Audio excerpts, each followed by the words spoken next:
મિત્રો આજના લેક્ચરમાં આપનું સ્વાગત છે। આજનો લેક્ચર ખાસ છે કારણ કે આજનો લેક્ચર ધોરણ 10 ના બેઝિક મેથ્સના પેપરનું સોલ્યુશન છે। બેઝિક મેથ્સ એટલે કે 13 માર્ચ 2024 ના રોજ લેવાયેલ એક્ઝામનું ફૂલ સોલ્યુશન આખા પેપરનું સંપૂર્ણ જવાબ હું તમને જણાવી દઈશ આની અંદર, તો ધ્યાનથી જોજો। સૌથી પહેલાં શરૂઆત કરીએ હેતુલક્ષીથી। 24 માર્કના હેતુલક્ષી હતા વિભાગ એ ની અંદર 24 માર્કના હેતુલક્ષીના જવાબ તમને અહીંયા જણાવું છું। તો કેટલા વિદ્યાર્થીઓને કેટલા સાચા પડ્યા મને કોમેન્ટ કરીને જરૂરથી જણાવજો।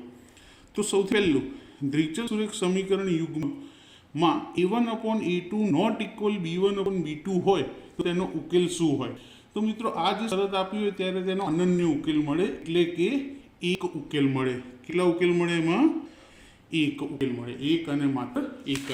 ત્યારબાદ જોઈએ હેતુલક્ષી નંબર 2। હેતુલક્ષી બીજામાં શું કીધું કે જો ખાલી જગ્યા હોય તો દ્વિઘાત સમીકરણ ax² + bx + c = 0 ના બે બીજ સમાન અને વાસ્તવિક હોય તો એના માટે આવશે બી વિકલ્પ કે b² - 4ac = 0 મળે, એટલે કે વિવેચકની કિંમત 0 મળે તો બીજ સમાન અને વાસ્તવિક મળે છે। ત્રીજું, કોઈ સમાંતર શ્રેણી 4, 10, 16, 22 અનંત તેના માટે સામાન્ય તફાવત ડી। આ તો એકદમ સરળ હતો, 10 માંથી 4 જાય તો 6, એટલે એમાં સી આવશે। ત્યારબાદ ચોથા નંબરનું બિંદુઓ 0, 5 અને -5, 0 વચ્ચેનું અંતર, એટલે કે આ બંનેનું વચ્ચેનું અંતર શોધવું પડે, તેના માટે અંતર સૂત્રનો ઉપયોગ થશે અને એનો આન્સર આવે છે 5√2। શું જવાબ આવશે? તમને 5√2 જવાબ મળશે।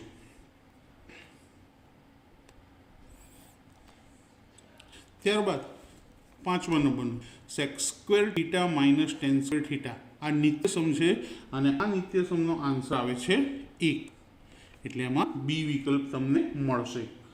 ત્યારબાદ છઠ્ઠાની અંદર તમને કીધું છે કે કોઈ માહિતી માટે x બાર બરાબર 25 અને z બરાબર 25 છે તો m શોધો। તો સૂત્ર આવું આવશે z બરાબર 3m - 2x બાર અને એનો આન્સર પણ કેટલો આવશે? તમારે 25 જ આવશે। ત્યારબાદ સાતમા નંબરનું ખાલી જગ્યા। ખાલી જગ્યામાં સૌથી પહેલા 3 + 2 √5 એ ખાલી જગ્યા સંખ્યા છે, 5નું વર્ગમૂળ નીકળતું નથી, માટે કેવી સંખ્યા છે? અસમય। દ્વિઘાત બહુપદી 4x² - 3x - 7 ના શૂન્યનો સરવાળો। શૂન્યનો સરવાળો શોધવાનું સૂત્ર બધાને યાદ હશે, શું આવે? -b/a। બીની કિંમત 3, કારણ કે માઇનસ પ્લસ થઈ જશે, 3/4 જવાબ આવશે પહેલો। લખીએ 3/4। એક સિક્કાને 3 વખત ઉછાળતા મળતા કુલ પરિણામોની સંખ્યા। તો એક સિક્કાને 3 વખત ઉછાળો તો કેટલા પરિણામ મળે? 8 પરિણામ મળે। ત્યારબાદ 10મા નંબરનો tan θ × cot θ। હવે tan અને cot એકબીજાના વ્યસ્ત છે માટે એનો ગુણાકાર શું થાય? 1 થાય। વર્તુળને વધુમાં વધુ ખાલી જગ્યા સમાંતર સ્પર્શક હોઈ શકે, તો વર્તુળને વધુમાં વધુ કેટલા સમાંતર સ્પર્શક હોય? 2 થી વધારે હશે નહીં। ત્યારબાદ આપેલ સંખ્યાઓ છે -2, -3, 0, 1, 3, 2 અને 7। આનો મધ્યસ્થ શોધવાનો। મધ્યસ્થ શોધતા પહેલા સંખ્યાઓને ચડતા ક્રમમાં ગોઠવી દેવી જોઈએ, 1, 2, 3, 4, 5, 6, 7। તો આનો મધ્યસ્થ તમને શું મળશે મિત્રો? અહીંયા આગળ જવાબ જોઈએ તો આપણે 1 આવશે। કેટલો આવશે? 1। ત્યારબાદ 13મું 17, 23 અને 29નો ગુસા 1 છે તો સાચું। ત્યારબાદ આકૃતિમાં y બરાબર p(x) નો આલેખ આપે છે। આ કિસ્સામાં શૂન્યોની સંખ્યા 2 છે, તો જો p(x)માં અહીંયા એક જગ્યાએ છેદે છે માટે શૂન્યોની સંખ્યા 1 આવે, 2 આવશે નહીં, માટે આ વિધાન એવું છે? ખોટું છે। ત્યારબાદ દ્વિચલ સુરેખ સમીકરણ યુગ્મ 2x + 3y = 12 અને 3x + 2y = 18 તો x + y = 5 થાય। આ વિધાન પણ ખોટું છે કારણ કે x + y = 6 આવે છે, માટે આ વિધાન કેવું છે? ખોટું। છેલ્લું અશક્ય ઘટનાની સંભાવના 0 છે, એકદમ બહુ સહેલું હતું, આ વિધાન કેવું છે? સાચું। 17માં શ્રેણી આપેલી છે a2a 3a 4a। આ સમાંતર શ્રેણી છે કે નહીં તે આપણે કહેવાનું છે। તો મિત્રો સમાંતર શ્રેણી છે આવશે, કારણ કે બધા જ પદ વચ્ચેનો તફાવત કેવો છે? સરખો છે, એટલા માટે। વર્તુળની અંદર આવેલા બિંદુમાંથી સ્પર્શકને કેટલા વર્તુળની અંદર આવેલા બિંદુમાંથી વર્તુળને કેટલા સ્પર્શક મળે? તો શૂન્ય સ્પર્શક મળે. એક પણ સ્પર્શક મળતો નથી, કારણ કે સ્પર્શક વર્તુળની અંદર જાય જ નહીં. 19. પાસાને એક વખત ઉછાળતા 6 નો અંક ન મળે તેની સંભાવના. જો પાસા એક વખત ઉછાળો અને 6 ના મળે તો 6 સિવાય શું મળે? 1 મળી શકે, 2, 3, 4 અને 5. અને પાસાની કુલ બાજુઓ કેટલી? 6. તો આન્સર આવશે 5/6. પ્રથમ 11 પ્રાકૃતિક સંખ્યાઓનો મધ્યક શોધો. તો તમારે શું કરવાનું? 1 થી 11 નો સરવાળો કરવાનો. 1 થી 11 નો સરવાળો થાય 66. સંખ્યાઓ છે 11, એટલે જવાબ આવશે એનો 6. આ આપણો આન્સર. હવે જોડકા જોઈએ. અર્ધગોલકના વર્તુળાકાર આધારનું, તો અર્ધગોલક હોય એનો વર્તુળાકાર આધારનું ક્ષેત્રફળ, તો આ 21નો જવાબ છે πr². ત્યારબાદ 5 રૂપિયાના સિક્કાનું ઘનફળ πr², કારણ કે 5 રૂપિયાનો સિક્કો નળાકાર હોય તો 22નો જવાબ આવશે πr²h. 23. થીટા ખૂણાવાળા વૃત્તાંશના ચાપની લંબાઈ. હવે થીટા ખૂણો ધરાવતો હોય તો વૃત્તાંશનો ચાપ, તેની લંબાઈ આવશે πr(θ/180). આ 23નો આન્સર છે. વર્તુળનો પરિઘ πd, આ 24નો આન્સર છે. તો મિત્રો 24 હેતુલક્ષીના આન્સર મેં અહીંયા આગળ લખી નાખ્યા છે. તો તમને કેટલા સાચા પડે મને કોમેન્ટ કરી જરૂર જણાવજો. હવે વિભાગ બી ના જવાબ પણ હું તમને જણાવી દઉં. દાખલા ગણી શકીએ એવું અત્યારે હાલ શક્ય નથી, પણ હું જવાબ તો તમને કહી દઉં. તો સૌથી પહેલું દ્વિઘાત બહુપદી x² + 7x + 10 શૂન્ય શોધવાના હતા. તો દ્વિઘાત બહુપદી છે એટલે એના કેટલા શૂન્યો મળશે? આપણને 2 શૂન્ય મળશે. અને બંને શૂન્યોની કિંમત જોઈએ તો -5 અને -2 શૂન્ય આગળ પાછળ આવી શકે છે. ત્યારબાદ બીજું કે દ્વિઘાત બહુપદીના શૂન્યનો સરવાળો અને શૂન્યનો ગુણાકાર અનુક્રમે -1/4 અને 1/4 હોય તેવી દ્વિઘાત બહુપદી મેળવો. તો ગુણાકાર સરવાળો -1/4 અને ગુણાકાર 1/4 હોય તેવી દ્વિઘાત બહુપદી આવશે 4x² + x + 1. દ્વિઘાત સમીકરણ x² - 3x - 10 = 0. આના અવયવ પાડીને ઉકેલ શોધવાનો છે. એટલે કે 25નો 27મો દાખલો સેમ કહેવાય. અહીંયા શૂન્ય શોધવા પણ અવયવ પાડ્યા હતા, અહીંયા ઉકેલ શોધવા પણ અવયવ જ પાડવા પડશે. તો 27માંનો આન્સર આવશે તમારી પાસે 5 અને -2.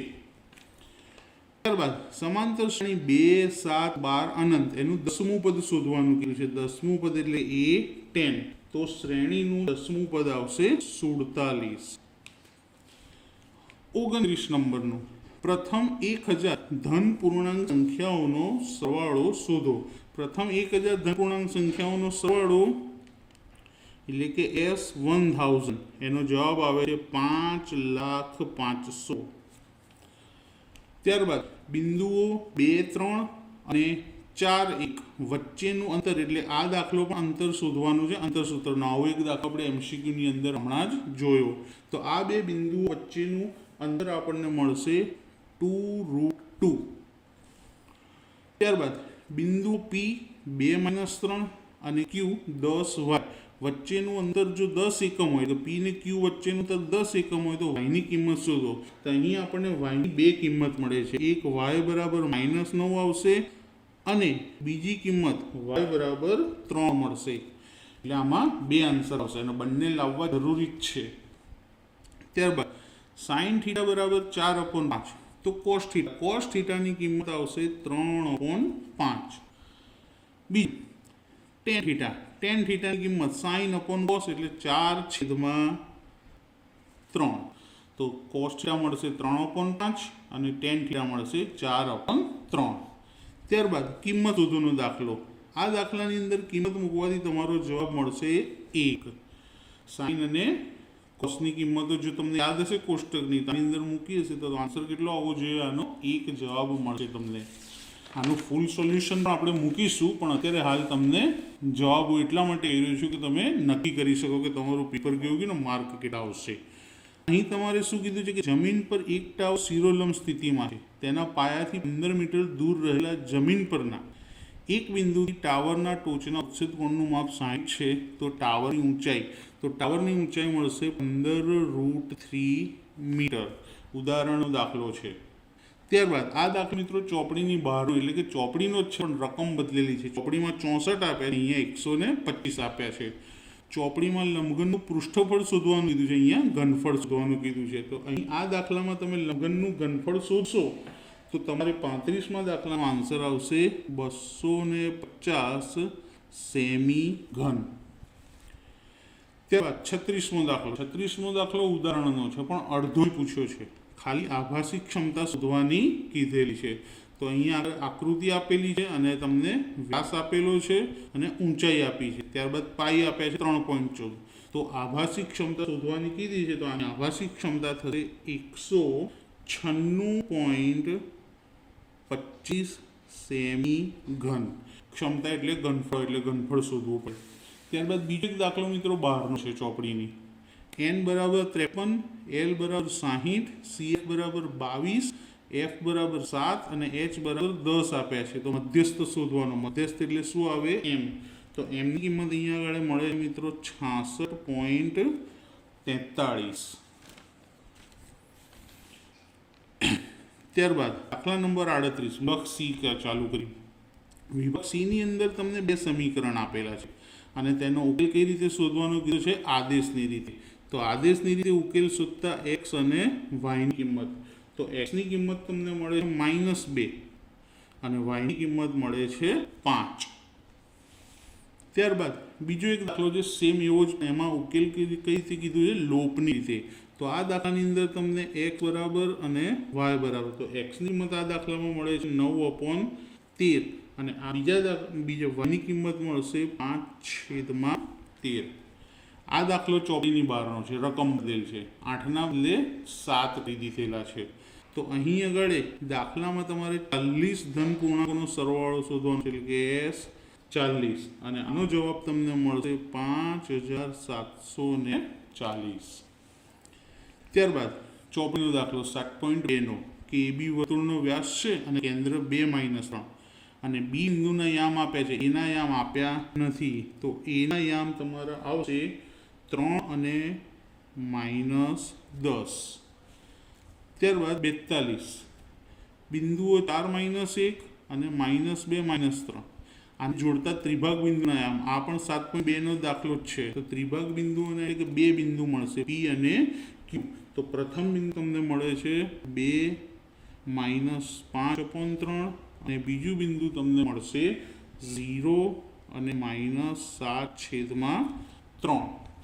ત્યારબાદ 43મો પ્રમેય છે. પ્રમેય નંબર 10.2. બે સમકેન્દ્રી વર્તુળો, આ બહારનો દાખલો હોઈ શકે છે. તો 41 અને 40 સેમી ત્રિજ્યા ધરાવે છે અને નાના વર્તુળ મોટા વર્તુળની જીવા નાના વર્તુળને સ્પર્શે છે. તો જીવાની લંબાઈ તમને અહીંયા આગળ 18 સેન્ટીમીટર મળશે. 18 સેન્ટીમીટર જવાબ આવ્યો હશે તમારો, તો દાખલો સાચો. ત્યારબાદ 45 નંબરનો દાખલો. આ પણ ચોપડીનો દાખલો છે. તો બહુલક શોધવાનું કીધેલો છે. તો બહુલકની વેલ્યુ z બરાબર 36.8 વર્ષ રહે છે. તમારે અહીંયા 2 અંકમાં જવાબ આવ્યો તો વાંધો નહીં, પહેલો અંક તો 8 જ આવેલો હોવો જોઈએ. ત્યારબાદ દાખલા નંબર 46 સ્વાધ્યાયનો દાખલો છે. એમાં એક વધારાની સંભાવના પૂછી છે, ત્રીજા નંબરની. 50 પૈસાનો સિક્કો હોય તેની સંભાવના તમને આપેલી છે 5/9. 5 રૂપિયાનો સિક્કો નહીં હોય તેની સંભાવના છે 17/18 અને 1 રૂપિયાનો સિક્કો એક્સ્ટ્રા પૂછેલી છે તેની સંભાવના આવશે 5/18. હવે જોઈએ છેલ્લો વિભાગ, વિભાગ ડી. ડી વિભાગની અંદર પ્રમેય છે. પ્રમેય નંબર 6.1 થેલ્સનો પ્રમેય અથવા સમપ્રમાણતાનો મૂળભૂત પ્રમેય.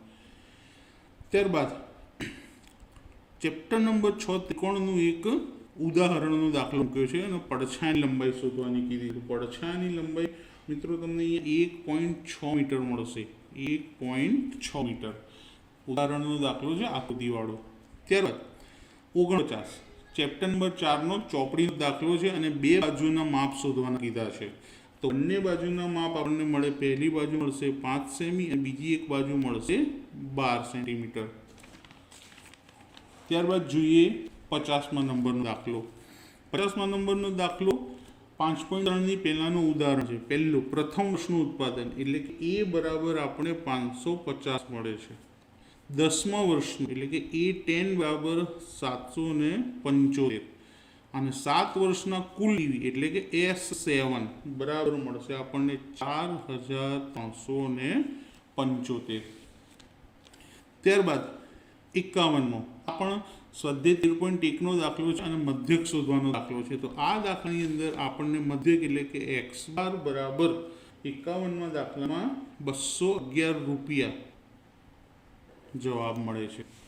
ત્યારબાદ દાખલા નંબર 52 એમાં x અને yના મૂલ્ય શોધવાના છે. 13.3નો બીજો દાખલો જેમાં x બરાબર આપણને મળે છે 8 અને y બરાબર મળે છે 7. આ બે આન્સર મળશે. અહીંયા નીચે લખી દઈએ બાજુમાં કે x બરાબર 8 y બરાબર 7.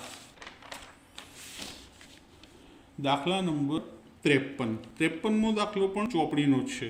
52 પત્તા છે. એમાં લાલ રંગનું મુખમુદ્રાવાળું પત્તું. તો પહેલી જે ઘટના આપી છે તેની સંભાવના થશે 3/26. લાલનો ગુલામ તેની સંભાવના થશે 1/52. કાળા રંગનો એક્કો હોય એની સંભાવના થશે 1/26. એક્કો ન મળવાની સંભાવના એની સંભાવના આપણને મળશે 12/13. ત્યારબાદ છેલ્લો દાખલો પેપરનો અને ચોપડીનો જ છે, બહુ જ સહેલો દાખલો છે. તો તીર જો 8 તરફ નિર્દેશ કરે તો 1/8 પહેલી ઘટનાની સંભાવના. બીજી અયુગ્મ સંખ્યા તરફ નિર્દેશ કરે તેનો જવાબ 1/2. 2 કરતાં મોટી સંખ્યા તરફ નિર્દેશ કરે તેનો જવાબ આવશે 3/4 અને 9 કરતાં નાની સંખ્યા તરફ નિર્દેશ કરે તેનો જવાબ આવશે 1. તો મિત્રો આખા પેપરના બધા જ જવાબો તમને આ વિડીયોની અંદર આપી દીધા છે. તો તમે કેટલા માર્ક ધાર્યા હતા અને તમને કેટલા માર્ક આવશે મને કમેન્ટ કરી જરૂરથી જણાવજો. તો વિડીયોને લાઇક કરજો, શેર કરજો અને ચેનલને સબસ્ક્રાઈબ કરવાનું ભૂલતા નહીં. Thank you.